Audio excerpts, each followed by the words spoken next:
Hello students, इस video में हम समझेंगे एक्सरसाइज 1.2 का क्वेश्चन नंबर 2। क्वेश्चन नंबर 2 में हमें गिवन है कि check the surjectivity and injectivity of the following functions. तो इन्होंने कुछ फंक्शन दिए हुए हैं, इनमें हमें सर्जेक्टिविटी और इंजेक्टिविटी बतानी है। f such that n to n given by fx is equal to x square। तो फंक्शन जो दिया हुआ है वो n to n है और function fx is equal to है एक्स स्क्वायर के। तो मान लेते हैं कि x1 x2 belongs to n। दो हमने कोई भी एलिमेंट ले लिए जो n में बिलोंग करते हैं। अब हम रखेंगे फंक्शन को fx1 इक्वल टू fx2 के। तो अगर fx1 इक्वल टू fx2 रख लिया हमने और x1 इक्वल टू x2 आता है तो ये फंक्शन 1 1 हो जाएगा। तो x1 का square is equal to x2 square या x1 square minus x2 square is equal to 0। x1 minus x2 और x1 plus x2 is equal to 0। x1 plus x2 is not equal to 0 होगा क्योंकि x1 x2 belongs to n। तो जो भी natural number हम ले रहे हैं यहाँ पर वो नेगेटिव तो है नहीं, तो इसलिए उनका सम कभी 0 के इक्वल नहीं आएगा। तो ये फैक्टर तो 0 नहीं आएगा, इसका मतलब x1 माइनस x2 ये 0 के इक्वल आ जाएगा। तो x1 इक्वल टू x2 0 हो गया और x1 इक्वल टू x2। तो ये फंक्शन हमारा 1 1 हो जाएगा। अब हम इसको फंक्शन को ऑन टू प्रूव करते हैं कि ये सर्जेक्टिव है या नहीं है। तो इसमें y इक्वल टू 5 ले लिया, बिलोंग्स टू n। कोडोमेन में से हम इसको लेते हैं, y को 5 ले लिया तो fx इज इक्वल टू 5 हो गया। और fx किसके इक्वल है? x स्क्वायर के। तो x square is equal to 5 और x इज इक्वल टू प्लस माइनस अंडर रूट 5। अब x बिलोंग करेगा डोमेन में, लेकिन डोमेन क्या है हमारा? नेचुरल नंबर का सेट।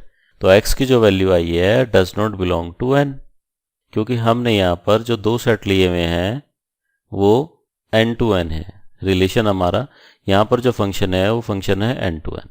तो इसमें भी नेचुरल नंबर है और इसमें भी नेचुरल नंबर है।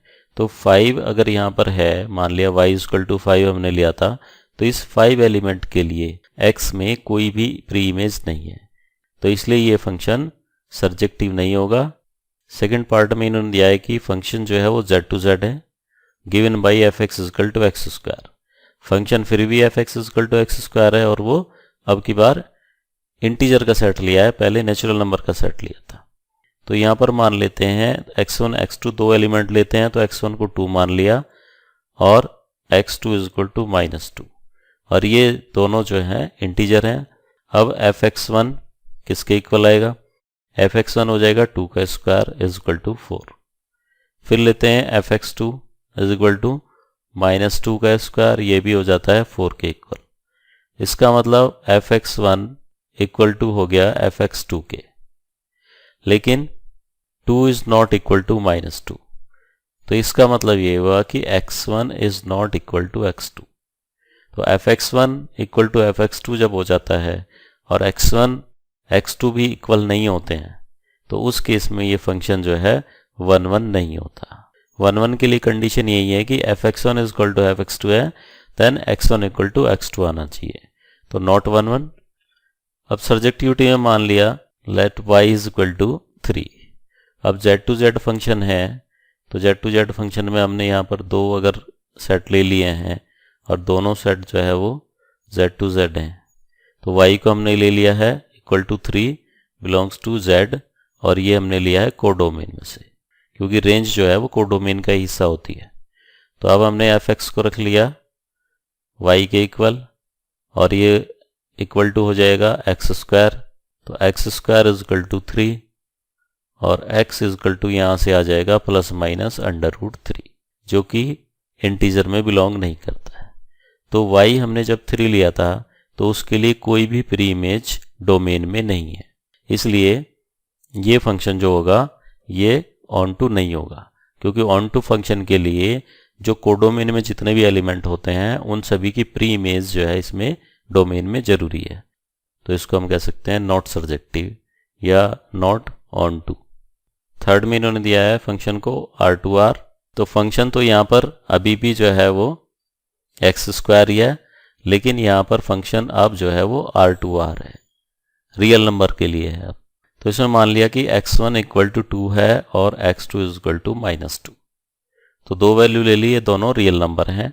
तो fx1 की हमने वैल्यू ली जो कि 2 का स्क्वायर हो गया तो 4, फिर fx2 की वैल्यू ली यहाँ पर -2 का स्क्वायर इज इक्वल टू 4, तो fx1 is equal to fx2 आ गया दोबारा, लेकिन यहाँ पर 2 इज नॉट इक्वल टू -2 है। इसका मतलब x1 is not equal to x2, जो हमने दो वैल्यू ली थी। तो fx1 इक्वल टू fx2 तो है, but x1 is not equal to x2, तो ये 1 1 फंक्शन नहीं है यहाँ पर। तो सर्जेक्टिविटी में हमने मान लिया कि let y equal to -3 belongs to r, मतलब y जो है वो रियल वैल्यू है।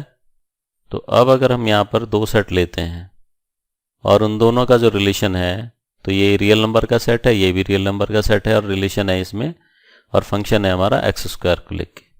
तो अब हमने y को ले लिया -3, तो रियल नंबर में से हमने y को ले लिया -3 जो कि कोडोमेन में से है। अब इसके लिए हम ये देखते हैं कि डोमेन में इसकी कोई प्री इमेज है या नहीं है।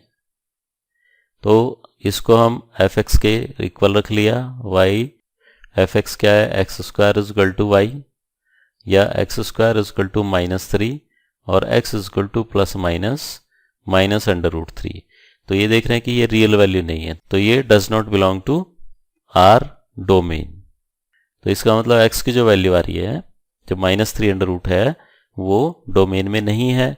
तो इसलिए -3 के लिए कोई भी इसमें प्री इमेज नहीं है डोमेन में, इसलिए ये फंक्शन भी हमारा इनटू होगा या नॉट सर्जेक्टिव कह सकते हैं।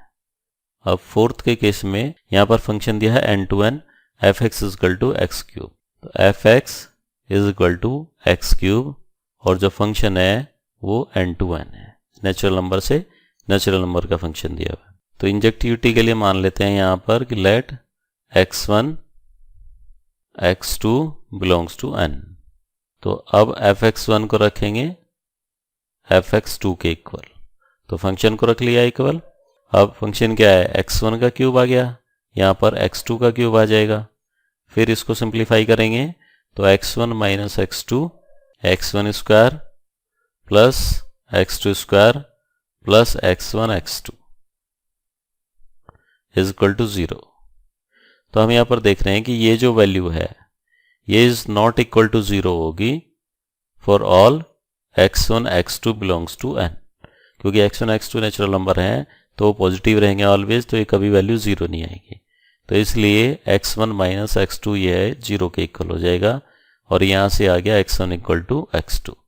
तो जब fx1 is equal to fx2 लिया था और उसके बाद x1 इक्वल टू x2 आ गया, तो ये फंक्शन हमारा हो जाता है 1 1 या इंजेक्टिव। अब नेक्स्ट में हम इसको प्रूव करते हैं सर्जेक्टिव। तो सर्जेक्टिविटी के लिए हम यहाँ पर लेंगे, मान लिया कोई एक एलिमेंट हमने ले लिया यहाँ पर कि y इज इक्वल टू 4 है, क्योंकि जो सेट है हमारे वो नेचुरल नंबर के सेट हैं।